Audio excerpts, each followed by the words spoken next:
Welcome to the Chief of Cybersecurity podcast, where we discuss relevant information concerning the cybersecurity workforce, business development, and best practices, made possible by CMIS. Learn more at cmis.net.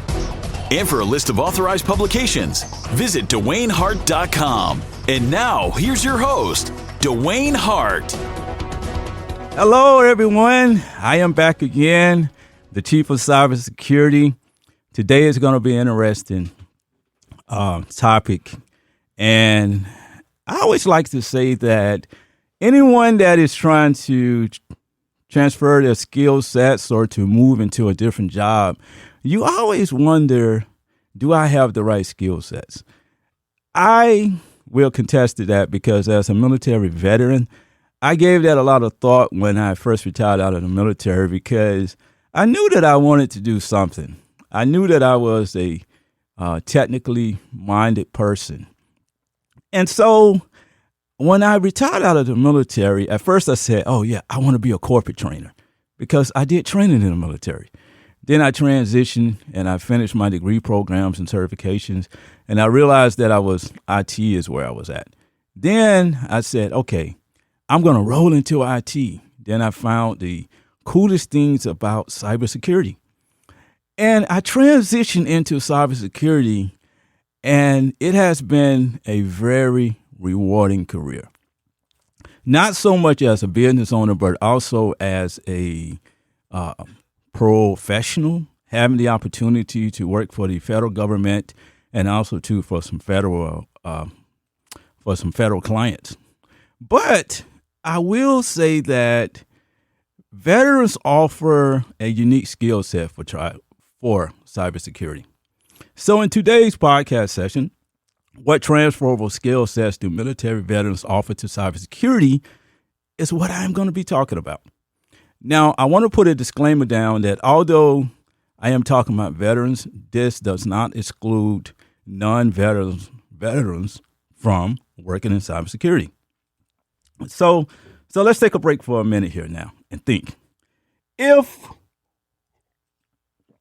If you are tuned and ready to work into cybersecurity, there's a unique skill set that you must have, right? Excuse me. This is not common here to cough, but it's going to be a very interesting topic of discussion for today. So let's talk about the goals and the outcomes of the show. The first thing that I want to roll into is to talk about why are veterans so well prepared for cybersecurity. And then after that, I'm going to roll into discussing secrecy. Every veteran has dealt with secrecy in their career. Combat warfare tactics is going to be next because combat warfare tactics talks about situation awareness. Every battle commander, ship, or platoon has to use combat warfare tactics. And some of those same skill sets apply to cybersecurity itself. We also going to roll into transferable role assignments, looking at the role assignments that you play in the military and how they transfer over to cybersecurity. And then after that, we want to roll into looking at the different things such as making the transition from like boots to cyber. Okay. Because there is a transition that can happen because there are certain training programs and other things that a veteran can do to excel themselves in the cybersecurity workforce. So let's talk about something else, and it's called giving the Cybersecurity Seed. I like to look at the Cybersecurity Seed as the foundation that you need to channel your career in cybersecurity itself. Every military veteran has been given that cybersecurity seed. I don't care if you was working in a squadron, a battalion, a ship, a platoon, or a battle group. You've been given the cybersecurity seed. And now, in that particular seed, there are certain things that exist. Every military veteran likes to learn. See, that's part of cybersecurity because you have to have that attitude where you want to learn. I remember when I was in the military, I never got away from learning. From the first day I went into boot camp up up until the day I retired, I was always in a learning mode. If you work in cybersecurity, you have to be in a learning mode because technology constantly changes. One of the other factors, too, is collaboration and that teamwork environment. Military people always work as teams in their units, in their ships, in their divisions because there's a goal that needs to be accomplished. Cybersecurity professional has to work as a team. Leadership is another great example, too, because every military veteran has been in a leadership position. And leadership is about guiding people, technologies toward a certain goal. And when you work in cybersecurity, you're going to be given those tasks where you have people and you have technologies that you have to guide towards certain goals. Mission-focused mindset and strategic thinking. This is about thinking about the future. Mission focus means that you have bought into cybersecurity.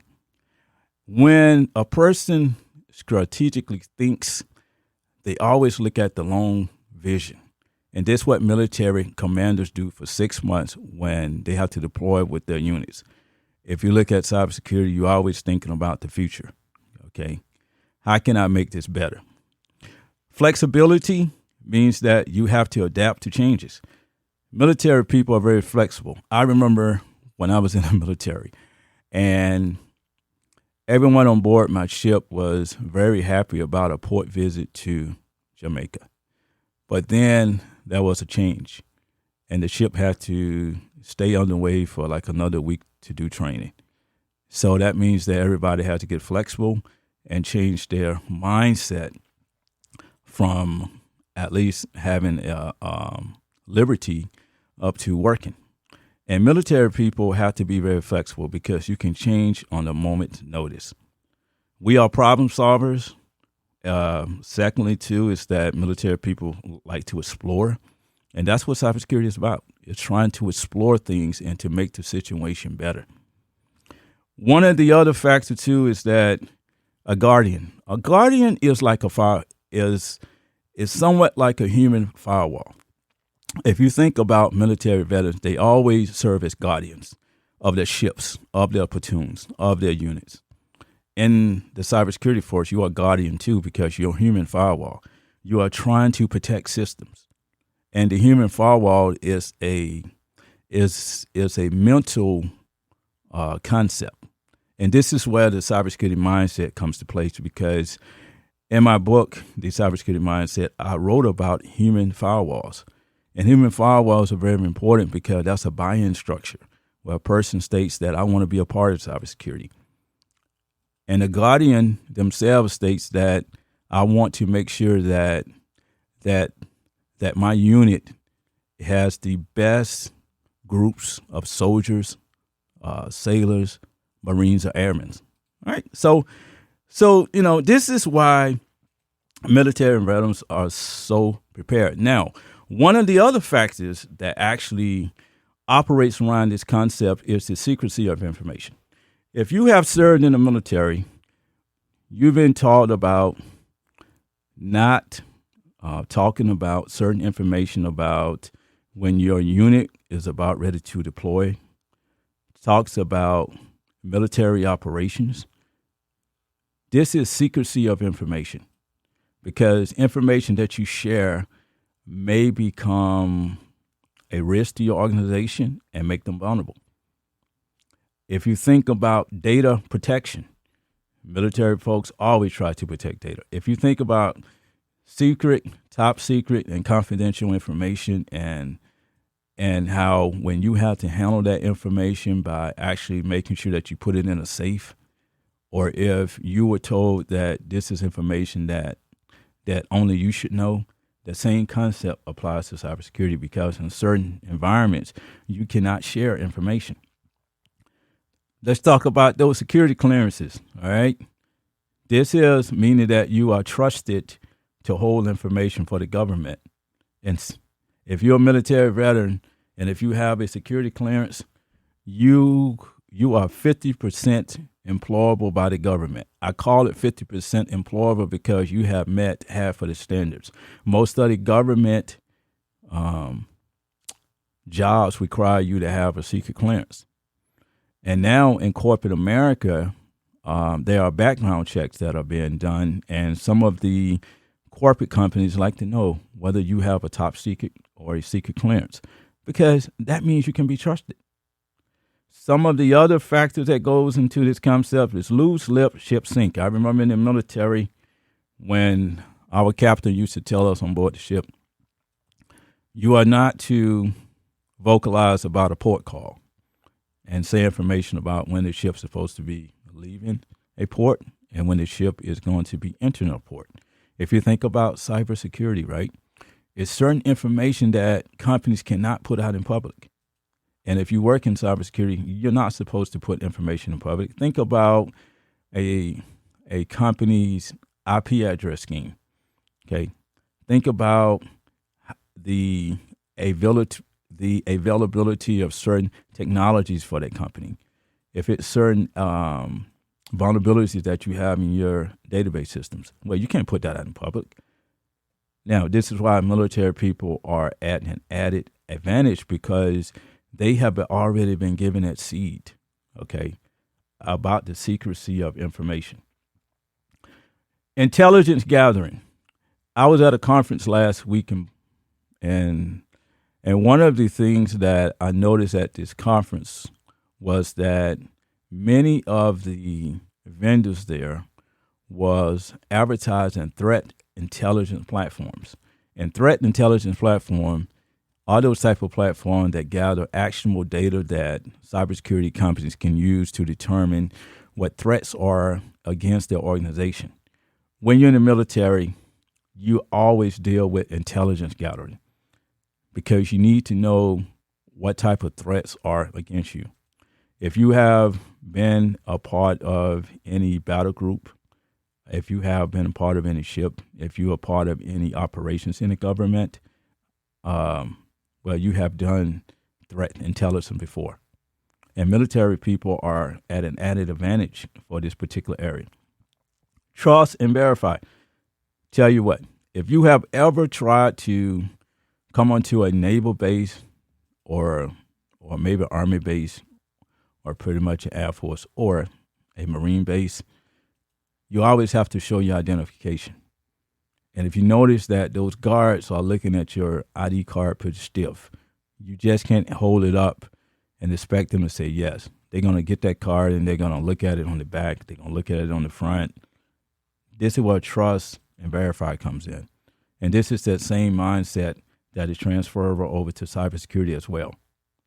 Now with these type of skill sets, something else brings to surface, which is called combat warfare tactics.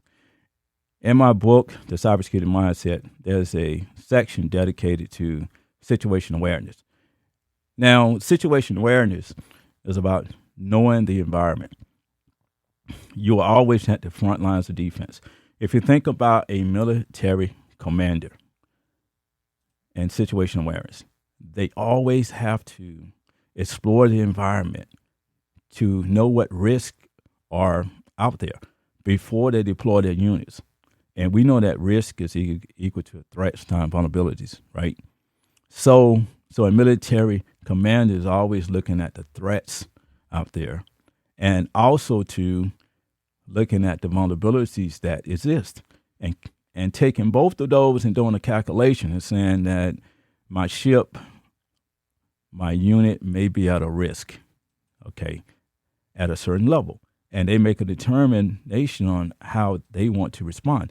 The same concept applies to cybersecurity. If you've been part of a risk assessment program, you are always looking at threats and vulnerabilities and actually looking at the risks and taking a calculated look and saying, okay, is my environment vulnerable? What is it that my environment is facing? All right. And this is where the combat warfare tactics come to play a key role. Now, some of those elements that make it work is tools, tactics, and procedures. They call it TTMPs. In the world of cybersecurity, we use TTPs all the time. This is for incident response, but you always going to take a look at the tools that you have available and the tactics that you can use, and also the procedures that are available, because If you're trying to defend your environment, then you actually needs to know whether those tools, the tactics, and the procedures can save you.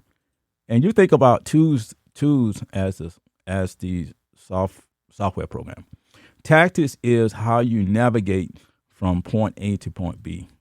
Okay, and the procedures is the process that you use, to get it done. Now, military commanders follow that all the time. And if you have been part of operations, and if you have been part of a squadron or a battle unit, because you hear about TTPs all the time. Understanding the enemy, or pretty much in cybersecurity, understanding hackers. Okay, this is a mindset that is practiced, because military commanders are always trying to understand the enemy. Before you engage an enemy, you always take a calculated risk. All right. Before you deploy a system, you always try to understand how hackers are operating. All right. Some of the other factors is that you have to conceal your tracks, gather intel. This is why situational awareness is very important, because part of situational awareness is knowing about cyber senses. And cyber senses is directly related to cyber warfare, okay, or pretty much cyber intel, because your cyber senses is telling you that something is wrong and that you must respond. When you think about cyber warfare and cyber intel, okay, in the military, it tells military personnel whether they need to react to a situation based on the knowledge that's been given to them. And in cybersecurity, your environmental knowledge tells you how to react to a certain situation. So as you see, situational awareness is the core piece of cybersecurity and also combat warfare.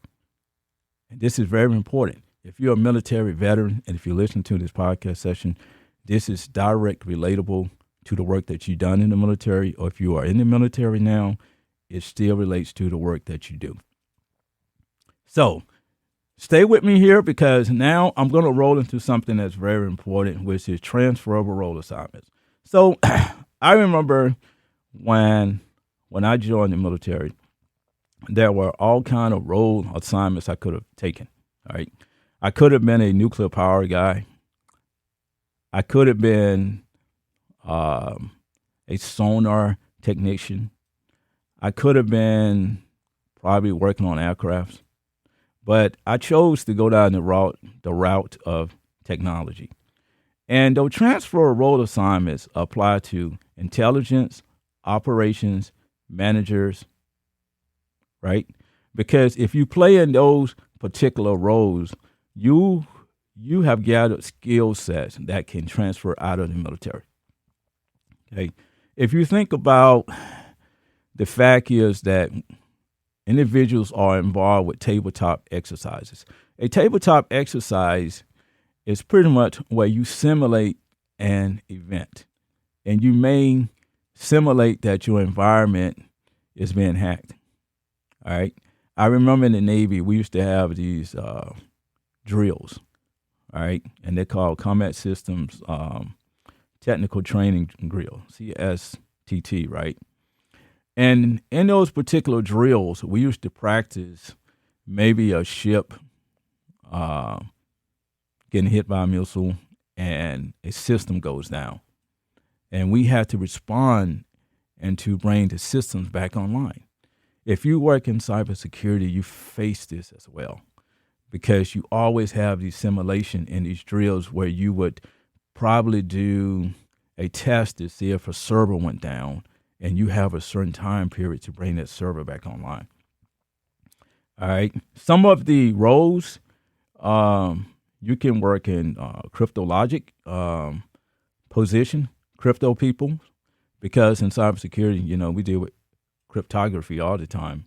Cyber operations specialist, cyber operations officer, cyberspace intelligence position, cyber and electronic warfare officers.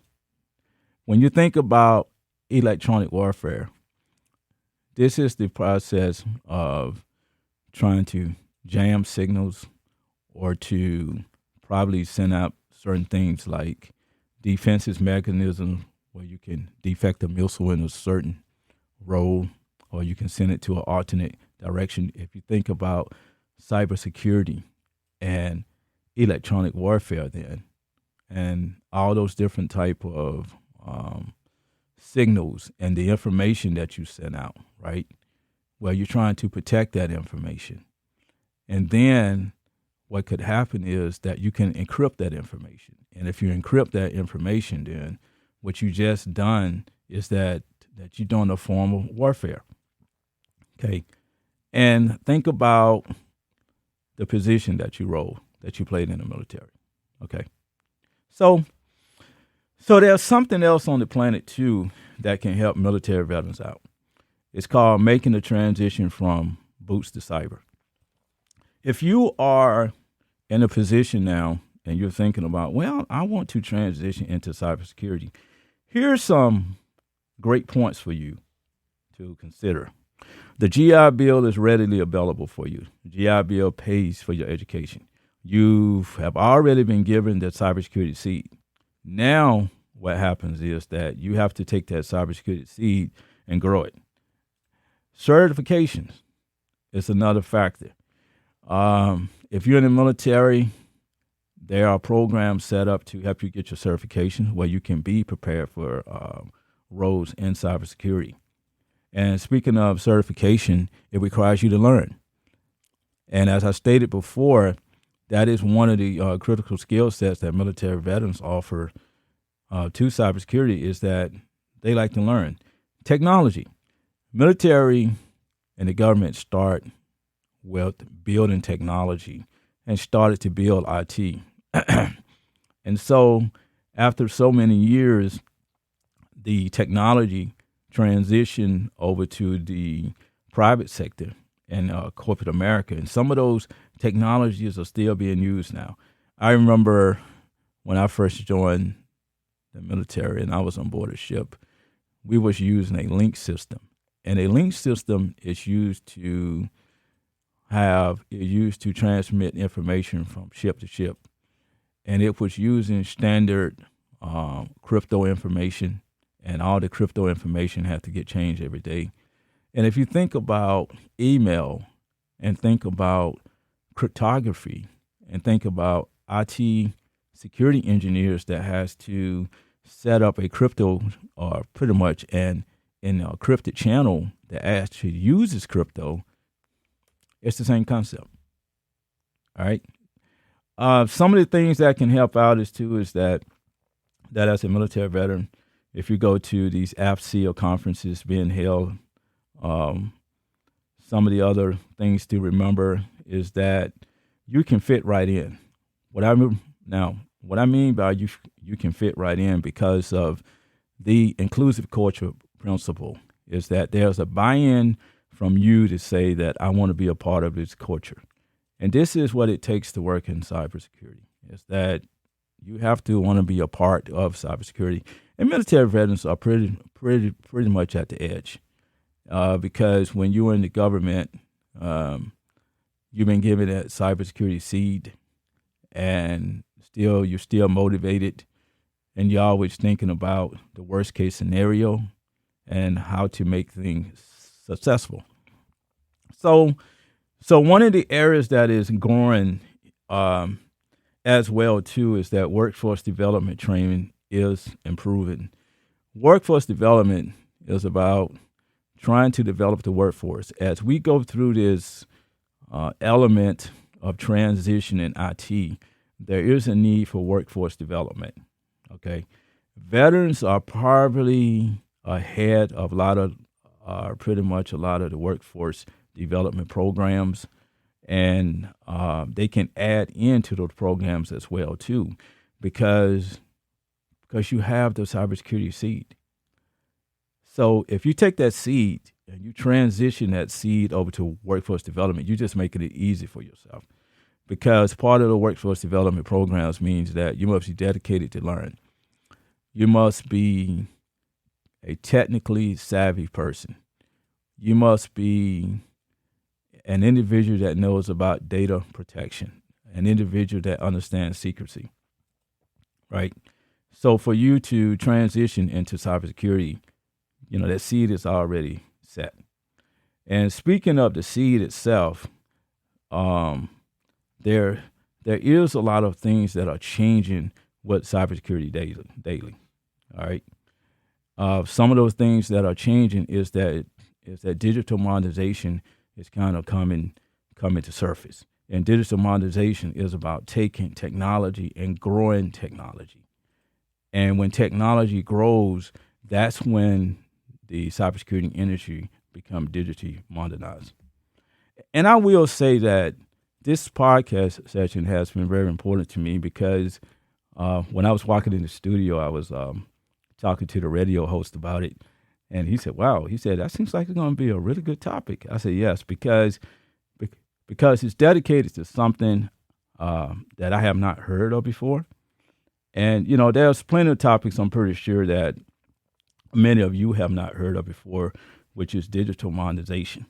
So in the next episode, I would talk more about digital monetization. All right. So catch me in the next episode, transferring digital monetization into the cybersecurity mode of thinking.